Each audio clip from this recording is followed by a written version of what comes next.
اس لیے آپ کو بہت زیادہ بی کیئرفل ہونے کی ضرورت ہے. وہ مختلف حملے آپ پر کر سکتا ہے، اور وہ کن پر زیادہ کرتا ہے؟ جو خدا کے ساتھ چلنے والے لوگ ہیں. وہ کبھی نہیں چاہتا کہ آپ خدا کی حضوری میں آئیں. آج صبح اس نے ہم پر بھی ایسے حملے کرنے کی کوشش کی، لیکن ہم نے بھی ٹھان لیا کہ ہم خدا کے گھر میں جا کے رہیں گے. آمین. وائف کی اچانک طبیعت خراب ہو گئی. وہ کہتی میں نہیں جا سکتی، آپ بچوں کو لے کر چلے جائیں. میں نے کہا نہیں، ہم دعا کریں گے. یہ ابلیسی حملہ ہے، کیونکہ ہفتے بعد ہی ہم نے جانا ہوتا ہے، تو وہ نہیں چاہتا کہ ہم خدا کے قدموں میں جائیں. ہم نے پریئر کی، میں نے خود پریئر کی، خداوند اپنی بیٹی کو قوت دے تاکہ وہ تیرے قدموں میں جانے کے لیے تیار ہو. اور خدا نے فرسٹ ہماری اس پریئر کو سنا اور اس کو اسی وقت شفا دی. آمین. Hallelujah hallelujah. اب دوسری کیا ہوا کہ سسرال میں شادی ہے تو گیسٹ آئے ہوئے ہیں. ادھر سے ان کا فون آ گیا جی ہم آپ کو ملنے کے لیے آ رہے ہیں. اب یہاں کیا کریں؟ بہت سارے خیال آتے ہیں. وہ ناراض ہو جائیں گے کہ ہم اتنی دور سے آئے ہیں اور اتنے سالوں بعد آئے ہیں، تو یہ کوئی ہمیں ریسپیکٹ نہیں دے رہے. ایک نیا ٹیسٹ ہے. میں ابھی تیار ہو رہا تھا تو واش روم میں میری بیگم لے کے آئی. وہ کہہ رہے ہیں ہم نے آنا ہے ملنے کے لیے. تو میں نے کہا ان کو معذرت کریں کہ ہم نے چرچ آنا ہے. آفٹر چرچ وہ آ جائے. یہ فیصلہ کرنا تو مشکل ہے، لیکن ہم نے اس فیصلے کو لیا. وہ ناراض ہو جائیں گے تو نو پرابلم، خدا کو ناراض نہ کیجیے. آمین. بلکہ ہم نے انہیں انوائٹ کیا کہ آئیں ہمارے ساتھ خدا کی عبادت میں چلتے ہیں. ملنا جلنا تو چلتا ہی رہے گا، لیکن خدا سے بڑھ کر کوئی بھی آپ کے لیے نہیں ہونا چاہیے. وقتی ناراضگیاں ہو سکتی ہیں، لیکن میں آپ کو بتاتا ہوں جو کچھ آپ خدا کے لیے چھوڑتے ہیں خدا واپس لے آئے گا. ان رشتوں کو مضبوط کرتا ہے، کیونکہ خدا سے بڑا کوئی رشتہ نہیں ہے. میں آپ کو بتانا چاہتا ہوں سب دنیاوی رشتے جو ہیں، بدنی رشتے جو ہیں، وہ وقتی ہیں، لیکن ہم ان وقتی رشتوں کو نبھانے کے لیے اپنے اصلی رشتے کو توڑ دیتے ہیں. وہ خدا کا رشتہ ہے.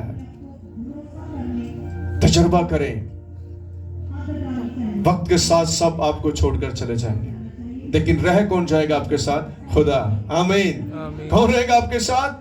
جب خدا نے ہی آپ کے ساتھ رہنا ہے، زمین پر بھی آپ کے ساتھ، آسمان پر بھی آپ کے ساتھ رہے گا، تو پھر اس کو دوسرا درجہ کبھی نہ دیجیے گا. کچھ بھی ہو جائے معذرت کر لیں، ناراضگی پیدا کر لیں، لیکن خدا کو کہیں خدا تو میری زندگی میں پہلا ہے. آمین.